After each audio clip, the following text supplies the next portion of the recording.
Barb and Gord Scott were really good friends of mine, of our family, actually. They were older than we were, and they were retired, and we had 6 children, and they were very, very good people.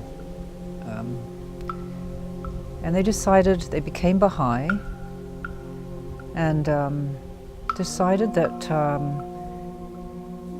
they wanted to go down to Belize to join a Baha'i community there, a small one, and to help the people in Belize, that poorer people, that maybe to help them learn English or to help them with anything they needed. So they sold everything they had, which in Calgary, and bought a big, I think it was about a 20-seater van or 12-seater van maybe, big van anyway, and drove it down to Belize from Calgary. And so about, and we had found it very hard to say goodbye to them. And we thought, well, we wouldn't see them again. But they said, well, come and see us. It's a lovely place. You can come and have a holiday. Bring the children. And oh my, this was about 1992, 91 or 2, I don't remember exactly. And so we said, yeah, we can do that. Let's do that. So it helped with the goodbyes that we would go and visit them in Belize. But it was a sad thing to see them drive away. And so a few weeks later, I was at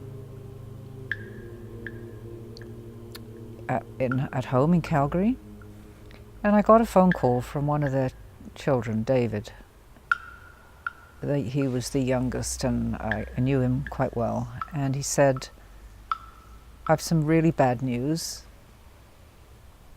Mum and Dad have both been killed in Belize, like that. They were shot in a field. Their van was stolen, and their bodies were thrown in a field, and I've just discovered them. And it was such a shock. It was such a total awful shock. It's that kind of shock that seems unbelievable. And I was sitting at the kitchen table.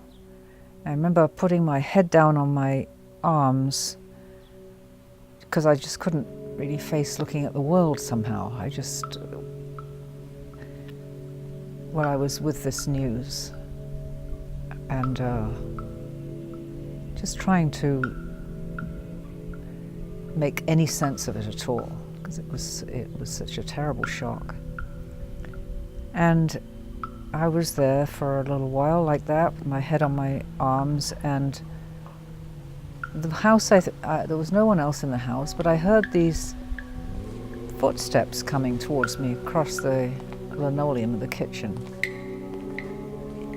And you know, sometimes you recognize somebody's footsteps. You don't realize that you know how their footsteps sound, but I knew it was Barb, and that Gord was behind her. I didn't look up, and the footsteps came slowly towards me and stopped. And she said, "Be at peace. The picture's much bigger than this." And I've never forgotten those words. It gave me an immense feeling of peace, that she was right there with me.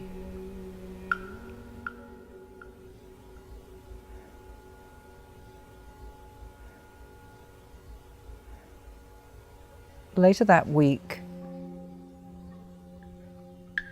I was telling somebody because I just knew that it was a message I wanted to pass on to people who it might help. And this person was a nurse and in obstetrics, and there was a couple, and mother had given birth to a baby who was stillborn. Beautiful, fully formed baby that was stillborn. They were devastated.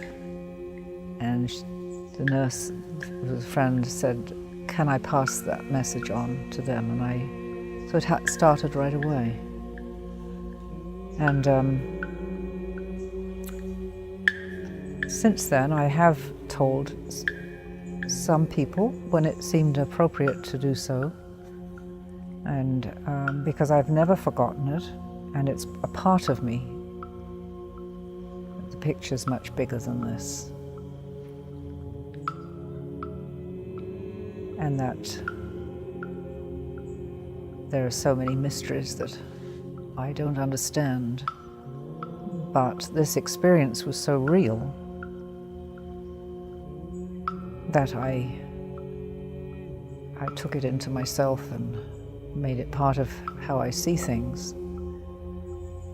So it was a gift from them. Two people I loved very much. It's also keeps them in my heart, you know. Because a lot of people die. I mean, I've known a lot of people that have died at this stage in my life who meant something to me. But if you have something that helps to keep them with you, it's very special. Have you ever had anything like that?